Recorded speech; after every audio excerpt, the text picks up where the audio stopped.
So here's the thing. People have made their entire careers talking about the next market crash. I mean, say it for long enough and say it enough times, eventually you will be right. So in this video, I'm not going to talk about when the crash will occur or how big it's going to be.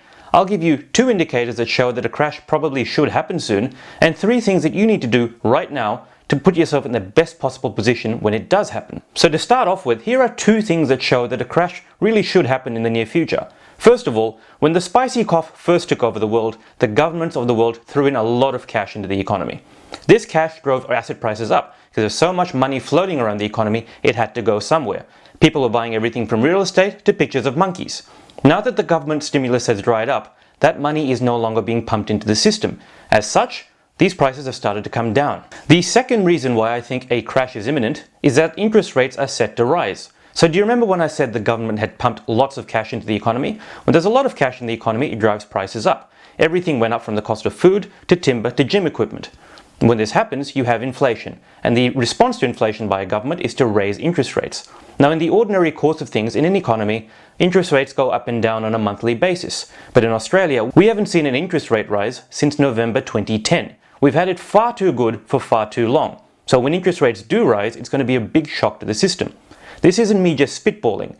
Westpac has said that they're predicting 6 interest rate rises in the next 24 months. So, how do you prepare for this downturn? Well, the first issue you need to face is to make sure that your bum is covered. That's right, you need to play defense. And in order to play defensively, you need to take care of 3 things. The first thing you need to do is make sure that you have an emergency fund of at least 3 months worth of expenses. These are essentials like rent and food. So if ordinarily you spend $2,000 a month on rent, food and other essentials, save up about $6,000. This money is not for investing, this is to give you clarity of mind. If you lose your job, you still have something to live on while you take advantage of the bargains. The second thing I would recommend is to take care of interest rate debt. So if you've got credit cards or high unsecured personal loans, consolidate those and put them into your home loan or pay them down. The worst thing you want to see is if you have a high interest rate loan, interest rates go up, you suddenly have to spend much more cash servicing that loan and not investing in assets. The third thing I'd recommend when acting defensively is to have a secondary income stream. If you've already got full-time employment, having a second income stream will give you clarity of thought if you do happen to lose your job during a downturn. If you don't lose your job, this is extra money that can be put towards buying assets for your retirement. The second recommendation that I'd make when preparing for a downturn is to start doing your research now. When a downturn does occur, stocks will fall and stay down for a few weeks to a month at most. This is not enough time to research every single share that's gone down by at least 30% or start considering commercial property. The ideal situation is you know what they're already worth. You wait for the downturn, the moment they hit your ideal price, you buy. For example, if you already know what bank stocks are like and you know ANZ and Macquarie and you have an idea of which one's going to be stronger in the next 5 to 10 years, research those stocks. That way you're not hedging your bets between one bank and another. You just buy the one that you are most confident on when it hits your buy price. Similarly, you should also be aware of what you're not going to invest in, because when everything falls, everything will look like a bargain.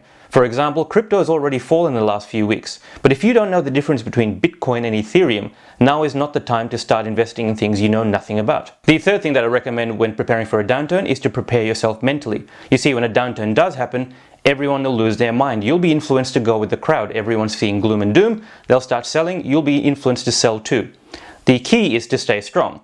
See, in my early 20s, I'd wait for the front page of the newspaper to say that it was a terrible day on the market. If it was, that means that the market is so bad that people who don't ordinarily read the financial section are now selling their stocks. So I'd go in and buy, and it almost always proved good. I can't do that very often because you don't have those days very often, but it does help to strengthen yourself mentally. You see, if you're going to buy during a downturn, you'll be signing contracts or putting buy orders in at 4 o'clock and then watching the 6 o'clock news where it says that everything's about to fall apart. If you stay strong and stick to your guns, if you've done your research, if you've got your nest egg and an emergency fund, this will be easy for you.